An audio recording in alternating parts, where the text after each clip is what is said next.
Dictation start होगी 5 second बाद। Yes, corona टीकाकरण अभियान की नई गाइडलाइन लागू होने के पहले दिन देश में टीकाकरण का कीर्तिमान बना। हालांकि भारत जैसे देश में एक दिन में ही 84 लाख से ज़्यादा लोगों का टीकाकरण आबादी के अनुपात में बहुत ज़्यादा भी नहीं लगता, लेकिन यह बात साफ हो गई है कि टीकों की उपलब्धता के साथ साथ सरकारों की सक्रियता और लोगों में जागरूकता ही ऐसे अभियानों को सफल बनाती है।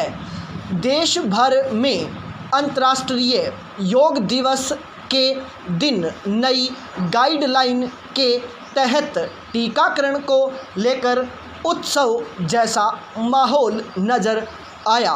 पूर्व से लेकर पश्चिम तक और उत्तर से लेकर दक्षिण तक ऐसा उत्साह तब ही बना रह सकता है जब टीकों की पहुंच लोगों तक आसान की जाए। इसके लिए ज़रूरत इस बात की भी है कि अधिकाधिक संख्या में टीकाकरण केंद्र कायम किए जाएं। ज़्यादा से ज़्यादा लोगों का और जल्द से जल्द टीकाकरण कोरोना वायरस को हराने के लिए अत्यंत ज़रूरी है।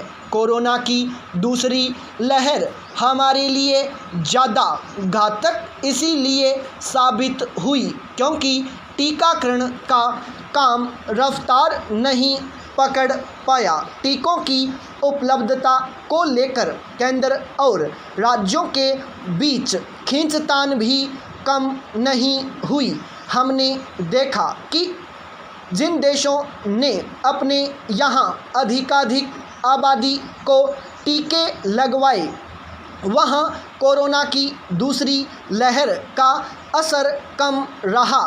टीकाकरण के कीर्तिमान कमोबेश सब राज्यों व शहरों में बने टीकाकरण केंद्रों पर लंबी कतारें लोगों के उत्साह को दिखाती भी हैं, लेकिन चिंता इस बात की भी करनी चाहिए कि कोरोना प्रोटोकॉल की अनदेखी कर लगने वाली ऐसी कतारें संक्रमण का खतरा बढ़ा भी सकती हैं। ऑन स्पॉट रजिस्ट्रेशन की व्यवस्था से लोगों की आसानी तो बढ़ गई है, लेकिन टीकों की उपलब्धता से अधिक लोग पहुंचने लगे तो अव्यवस्था बढ़ने का खतरा हो सकता है। मध्य प्रदेश में टीका लगवाने के लिए पीले चावल देकर आमंत्रण देने व उत्तर प्रदेश में मतदाता पर्चियों की तरह बुलावा पत्र देने जैसे प्रयोग भीड़ को कम करने में मददगार साबित हो सकते हैं। खास तौर से शहरी इलाकों में 24 घंटे टीकाकरण भी बेहतर विकल्प हो सकता है, लेकिन इसके लिए समुचित स्टाफ की व्यवस्था भी तय करनी होगी। बड़ी ज़रूरत इस बात की है कि राज्यों को बिना किसी भेदभाव के जहां जितनी मांग है उतने टीके उपलब्ध हों। राज्यों ने पिछले दिनों में टीकाकरण क्षमताओं का विस्तार किया है। इस क्षमता का पूरा इस्तेमाल होगा तो टीकाकरण गति पकड़ेगा, इसमें दो राय नहीं है। टीकों के नित नए कीर्तिमान आगामी दिनों में बनने लगेंगे, यह उम्मीद की जानी चाहिए। पाई पैरा चेंज। पूरे देश में कांग्रेस की राष्ट्रीय पहचान है। अगले वर्ष कुछ राज्यों में विधानसभा चुनाव होने हैं तो दूसरी तरफ वरिष्ठ नेताओं और युवा पीढ़ी में पार्टी के प्रति आकर्षण कम हो रहा है। ऐसे में ग्रैंड ओल्ड पार्टी को सुधारात्मक कदम उठाने और संकट प्रबंधन रणनीति अपनाने की ज़रूरत है। राजनीतिक पर्यवेक्षकों का कहना है कि नुकसान से बचने के लिए नियमित अध्यक्ष की अध्यक्षता में एक संकट प्रबंधन समूह का गठन किया जाना चाहिए जो किसी आसन संकट से निपट सके। इससे पार्टी में सही संदेश पहुंचेगा। अगले वर्ष पंजाब, उत्तर प्रदेश, गुजरात, उत्तराखंड, हिमाचल प्रदेश, मणिपुर और गोवा में विधानसभा चुनाव प्रस्तावित हैं। कांग्रेस को इन चुनावों के लिए कारगर कार्य योजना बनानी चाहिए। चुनावों में आरएसएस से परिमार्जित भाजपा के संसाधनपूर्ण, आक्रामक और अनुशासित कार्यकर्ताओं से पार्टी का सामना होना है। विश्लेषकों का मानना है कि भविष्य की रणनीति के तहत संकट प्रबंधन समूह बिना किसी देरी के बनना चाहिए।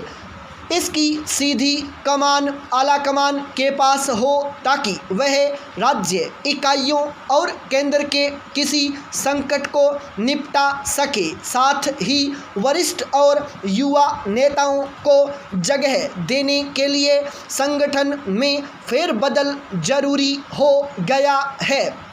यह कदम पार्टी कैडर को फिर से जीवंत और ऊर्जावान करेगा। राहुल गांधी को स्थायी रूप से पार्टी अध्यक्ष पद संभालना चाहिए क्योंकि उन्होंने पार्टी नेताओं और कार्यकर्ताओं के बीच प्रभाव छोड़ा है और उन्होंने कोविड की दूसरी लहर से निपटने में असमर्थता पर सरकार पर हमले भी बोले हैं। कार्यकारी अध्यक्ष सोनिया गांधी को 1998 की तरह आगे आना होगा। उन्हें नियमित अध्यक्ष की नियुक्ति कर अनिश्चितता खत्म करनी चाहिए। इससे पार्टी कार्यकर्ता मजबूत होंगे और भाजपा के खिलाफ कमर कस सकेंगे। राहुल टीम बिखर गई है। जितिन प्रसाद के पार्टी छोड़ने के बाद सचिन पायलट, नवजोत सिंह सिद्धू आदि के भी खोने का डर मंडरा रहा है। मिलिंद देवड़ा, संदीप दीक्षित, मनीष तिवारी, आरपीएन सिंह आदि नेता भी पार्टी में अपनी निष्क्रिय भूमिका से संतुष्ट नहीं है। ज्योतिरादित्य सिंधिया और जितिन प्रसाद के पार्टी छोड़ने के बारे में कुछ वरिष्ठ नेताओं ने कहा है कि यह कॉरपोरेट संस्कृति का नतीजा है कि वे लाभ और स्वार्थ की खातिर भाजपा में शामिल हुए हैं। वे जमीनी नेता नहीं हैं। आलाकमान को पैराट्रूपर्स को दिल्ली से थोपने की नीति बंद करनी चाहिए और मुख्यमंत्री कौन होगा इसकी घोषणा पहले ही करनी चाहिए। पश्चिम बंगाल में भाजपा की पराजय की मुख्य वजह चुनाव के पहले मुख्यमंत्री का चेहरा घोषित न करना रहा। पाई पैराचेंज। यदि प्रियंका यूपी के लिए पार्टी की पसंद है तो इस योजना को तत्काल प्रभावी बना देना चाहिए। कोई भी देरी संकट को ही बढ़ाएगी। राज्य चुनावों के लिए रणनीति को अंतिम रूप देने की भी ज़रूरत है।